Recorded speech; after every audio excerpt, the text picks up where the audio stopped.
Hello everyone, this is Professor Vincent Torre Bongolan. Ano nga ba ang tungkulin o mandato ng legislative branch of the government?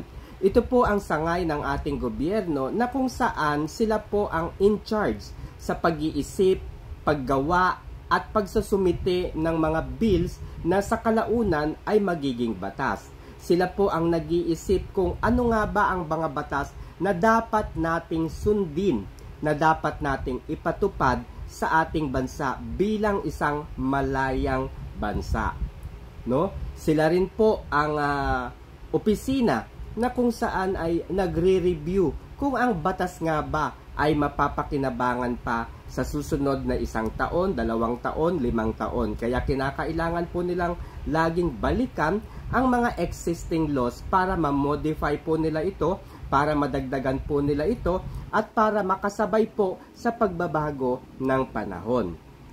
Ang legislative branch of the government din po ang ahensya ng ating pamahalaan na kung saan ay sila din po ang nagde-decide, nag-uusap kung ang mga batas na ginamit at naipasa noong mga nakaraang mga taon, buwan o ilan mang dekada ang nakalipas ay dapat na bang ipawalang bisa o hindi na po ito gamitin pa. So ito po yung tinatawag nating repealing of laws. So pwede na po nila itong i-declare na invalid na itong batas na ito.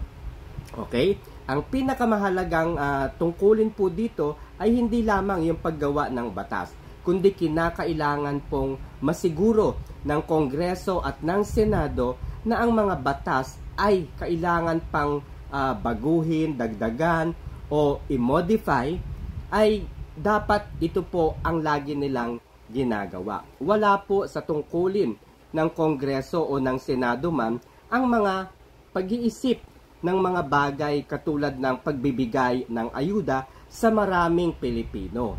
Magamat napakaganda ng magkaroon po ng tulong pinansyal, tulong medikal, ang gobyernong ito, pero meron po tayong mga sangay ng gobyerno na dapat sila po ang humawak sa mga ganitong uri ng mga social services. Dapat huwag kalilimutan ng Kongreso man o ng Senado na ang kanilang tungkulin ay nakatutok lamang sa paglikha, paggawa at pagmodify ng ating saligang batas.